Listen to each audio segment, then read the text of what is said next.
Renee, very good afternoon to you. So these draft guidelines are out and you're not happy. Where are you finding fault with them?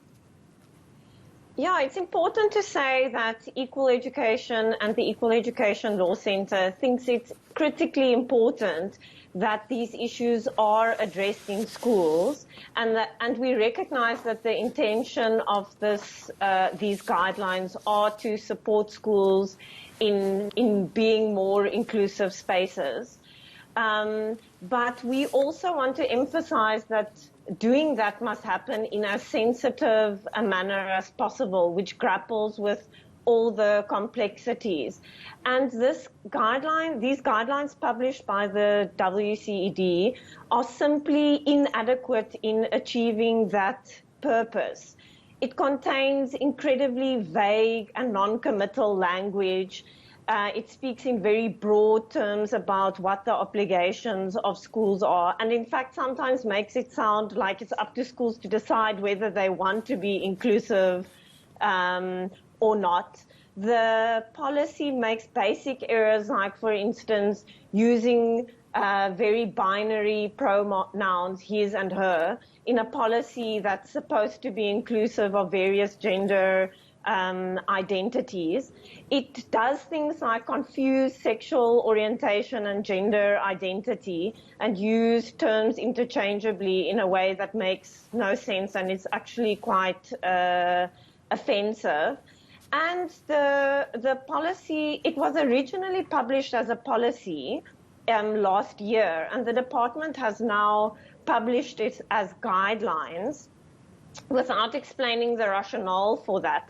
And we are concerned that it weakens the instructive power of the document to be largely almost like advice rather than instructions. And I want to just go through some of those guidelines. The first one says sensitivity and confidentiality for students deciding to reveal their sexual orientation, with support offered by social workers and psychologists, allowing for unisex bathroom facilities at schools, careful consideration for gender non-conforming students during school excursions. It also says requirement that all students may bring a partner of their choice to school functions and matric dances regardless of sexual orientation. And then the last one, recommendations for safe spaces and social diversity associations at schools. You're finding fault with a lot of the phrasing in those regulations.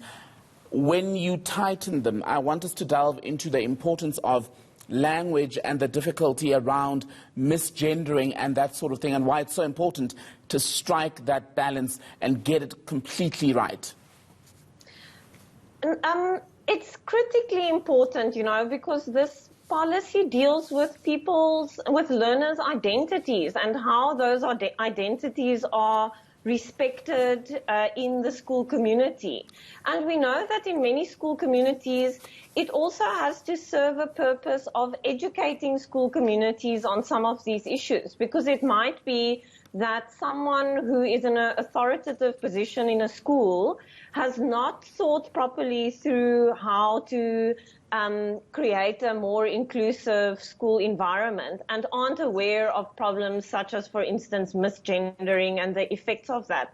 And so it's just completely unacceptable that a policy that really should be educating school communities is itself confused on some of these issues. Another issue which relates to many of those examples that you've mentioned, like, for instance, something like school uniform and bathrooms. The policy is crafted in a way that really depends on a learner, what the policy terms disclosing their sexual orientation or gender identity to the school, and the school almost then reactively responding to that. So, for instance, a learner would say they want to use a different bathroom, and then the school putting in place measures to allow for that. And we think that it's critically important that schools should strive towards being inclusive spaces, regardless of whether a learner has come to talk to the school about that or not. If you take something like school uniform, for instance, that there should be a range of school uniforms that learners can choose from, that they don't have to apply for specific permission to wear specific uniform, because those types of processes, while they aim to be inclusive, can actually be quite othering and make someone feel like they're a special case or they're a problem that needs to be dealt with, which we don't believe is the spirit of the policy, but the policy has the danger of having that effect. But the Western Cape Education Department, Renee, does say that these are draft regulations. It says, in fact, that it is still evaluating 315 comments received and will not comment individually. I know you made a submission last year. Will you make another one? So the first version was published last year, and we made comments.